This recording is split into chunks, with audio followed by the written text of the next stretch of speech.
Welcome to episode 2 of the Buzzbusters podcast. Today, we're getting down into the nitty-gritty of nuts. Speaking of nuts, that's a cool shirt you got there, Liam. Yeah, representing Hank's Guitar Shop over here. Let's get into it. Well, let's let people know what a nut is. I've talked to players been playing for decades that had no clue what the nut was. Really? So, the nut is a little piece of bone, plastic, it could be infused with graphite, and there's many different brands and materials as long as they're dense enough. But it sits up towards your headstock and sets the spacing and string height of your open strings. So your strings are suspended at two ends. At one end you have the bridge, and on top of the bridge is the saddle. At the other end of the string you have the nut before it goes down to your tuner keys. And the nut and the saddle are the two ends where your strings are suspended, and that sets your scale length. If your strings are too high, if your nut slots are too high... If Liam's not too high, we may need to do a breath test on this. If your nut slots are too high, it can cause poor intonation down by the cowboy chords. If they're too low, people say, well, if the nut slots are too low, you'll buzz. Well, yeah, if they're real low, you'll buzz. But there's all kinds of problems you hit before they get that far. If the strings are just barely vibrating and touching that first fret, you're losing a lot of tone and sustain, and you may not even realize it if it happens slowly or if it's been like that ever since you got the guitar. And so you lose tone, it just doesn't sound rich and clear, and you lose sustain. And as it gets worse, it could start buzzing, and that's when people bring them in. But by that time, they've missed maybe a year or more of enjoying the clarity and good tone and sustain from the guitar.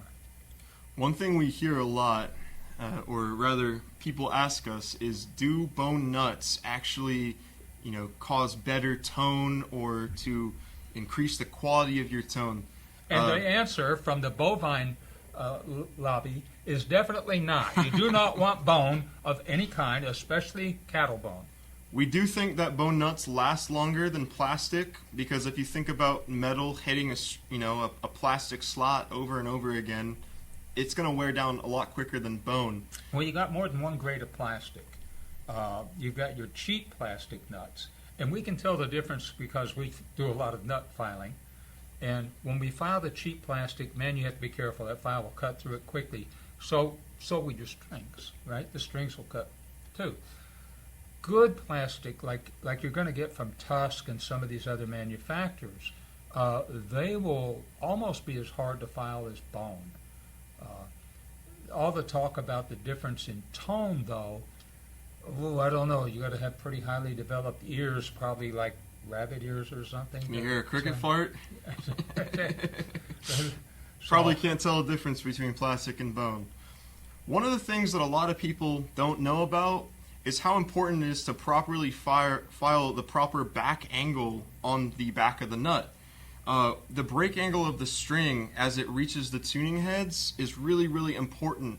And if you've ever had the problem of, say, tuning up your G string and all of a sudden it starts to catch on the back of that nut, more than likely your nut slots have been filed at a more straight angle rather than at a downward angle. Well, they actually come that way.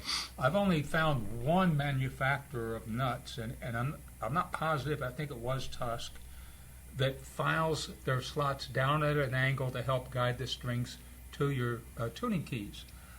All 99% of new nuts, that the slots are straight across, parallel with the fretboard. So you have a sharp edge at the back where the string goes down, makes that bend to meet your tuning keys. And if you've ever been tuning your guitar, especially on G or D, and you turn that tuning peg and nothing happens, you turn again, nothing, you turn a little bit more and zing, now you're almost a half tone sharp. That's what happened. Your string got caught up on that sharp back edge and there's too much friction. And so the slots need to not only be filed angled down toward the tuning keys, but that back edge, just the back edge, needs to be rounded too, so the string glides as it follows the slot along the nut. Hank, you think these guys have had enough nut talk for the day? I don't know. Are you tired of listening to a couple of nuts talk about nuts? Tune in next week for another episode of the Buzzbusters podcast. Thanks a lot for watching, guys.